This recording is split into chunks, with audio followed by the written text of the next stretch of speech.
learn the lesson that the microphones in this place are very good and they pick up comments that are made directly behind honourable members. The comments that I made related to the honourable member's second earnings declared on his register of interests. A Reform UK social media account digitally manipulated those comments to give the appearance that I had described the honourable member for Clacton using a 4-letter expletive. This is misinformation, it is fake news, this is Trumpian tactics. It was reported to X, Elon Musk's X. No response was received. If footage in this House is allowed to be digitally manipulated for political ends in the name of members of this House, then that puts at risk the proceedings in this House and I believe puts at risk democracy. I raise this point of order today to put on the public record the facts so my constituents and everyone else knows what actually happened and to seek your advice through the Chair on what I should do. I'm very grateful to the honourable member for having given notice of his point of order. It isn't a matter for the Chair, but as honourable members from across the House will know, downloading and sharing clips of proceedings in the Chamber is subject to conditions of use, and clips should not be manipulated in such a way as to be misleading. Can I suggest that the honourable member raises the matter with the Director of Parliamentary Audio and Video as a matter of urgency? Which brings us to the 10-minute rule motion. Lawrence Turner. Madam Deputy Speaker, I beg to move that leave be given to bring in a bill to require the Secretary of State to review the Criminal Injuries Compensation Authority and for connected purposes. Madam Deputy Speaker, from time to time this House has asked itself the question, what value do we place on support for the victims of violent crime? I believe that this is the right time to ask ourselves that question again. Victim support can take many forms, including non-financial measures. We have got better, and we must get better still, at recognising the lifelong impact that violent crime has on a person. Victims would benefit from better sharing of information about support services, both public and voluntary, and the processes for accessing NHS diagnostic and therapeutic support. That information sharing should start with the police, the ambulance service, and the Crown Prosecution Service. Indeed, I was pleased to hear recently from the West Midlands CPS about the enhanced victim support that is now in place. But there will always be cases where financial loss has occurred or where financial remedy is a necessary or otherwise appropriate means of providing some measure of justice to those who have suffered assault. Madam Deputy Speaker, I think all sides of this House would wholeheartedly endorse the principle that, wherever possible, the perpetrators of violent crime should pay the costs of restitution. Indeed, it is a welcome and remarkable achievement that the amounts recovered to fund support services through the victim surcharge, first introduced in 2007, have nearly doubled over the last 4 years. But the Criminal Injuries Compensation Scheme exists because some offenders lack or cannot be proven to possess the assets or revenue to pay those costs, the so-called straw men of the justice system, and in still more cases, the perpetrators of violence are never identified.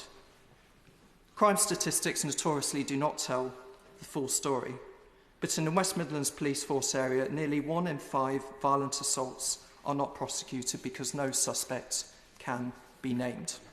Now, I should like to commend the Chief Constable, Craig Guilford, and the Police and Crime Commissioner, Simon Foster, for their success in increasing the number and the share of identified assailants, but the point stands.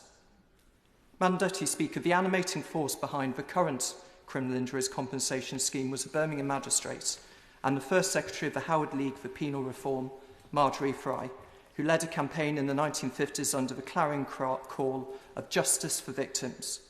She argued that the criminal injuries cannot be narrowly considered to be a private matter between the assailant and the victim. And just as we provide for each other in times of sickness through national insurance, so too, she argued, a duty is owed by the state when it fails to prevent one citizen from injuring another.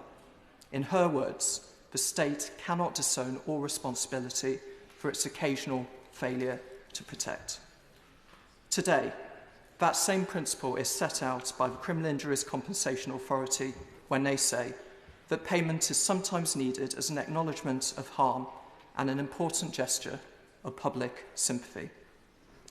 That scheme is now an integral part of the justice system, even if it is, as my honourable friend, the member for Hammersmith and Chiswick, the chair of the Justice Committee, put it last week, something of a Cinderella service. Nothing in what I say today is intended, Madam Deputy Speaker, as a criticism of the staff of the Criminal Injuries Compensation Authority.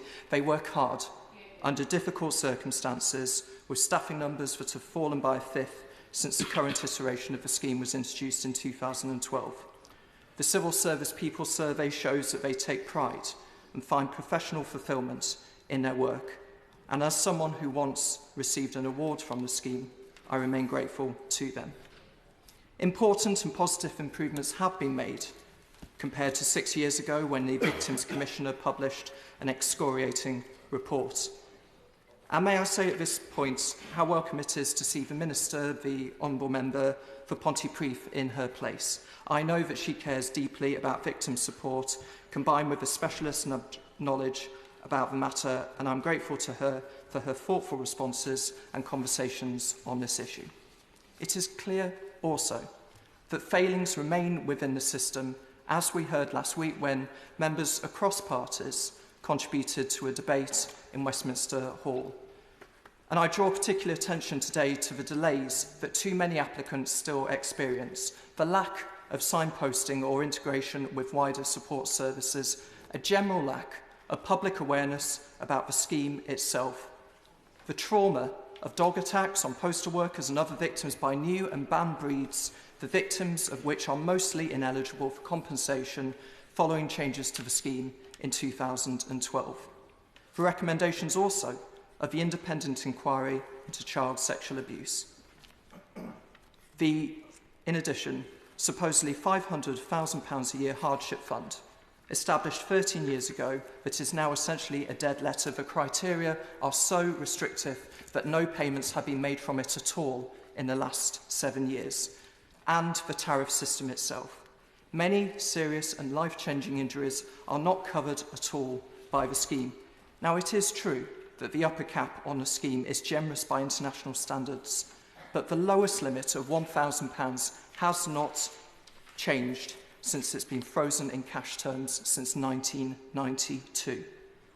I would like to draw attention to a point made in this place by my honourable friend, the member for Derby North, who referred to Annex B of the scheme, which defines a crime of violence as including, and I quote, a sexual assault to which a person did not, in fact, consent. Madam Deputy Speaker, these are words and ideas from another age. Even if the courts now take a more informed interpretation, the continued presence of this definition can only cause harm, and it must be struck from the scheme. These problems, and I believe from my own casework and that of other members, that these problems do, to an extent, persist, and they impose a heavy burden on the victims of crime.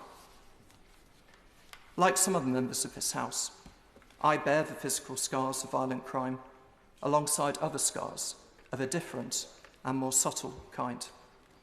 I've spoken previously in another debate about that experience, and I do not intend to repeat those words today.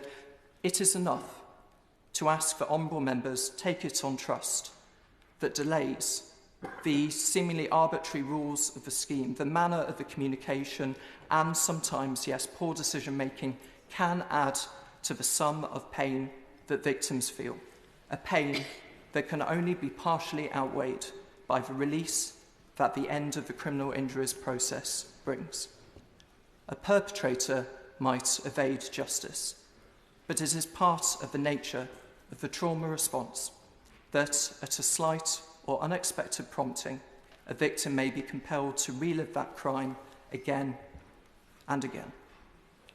That is why the Victims Commissioner has called for an overarching review of the scheme to establish whether it actually fulfills its stated remit, to acknowledge the harm suffered by victims of violent crime who have no other access to compensation, and to provide redress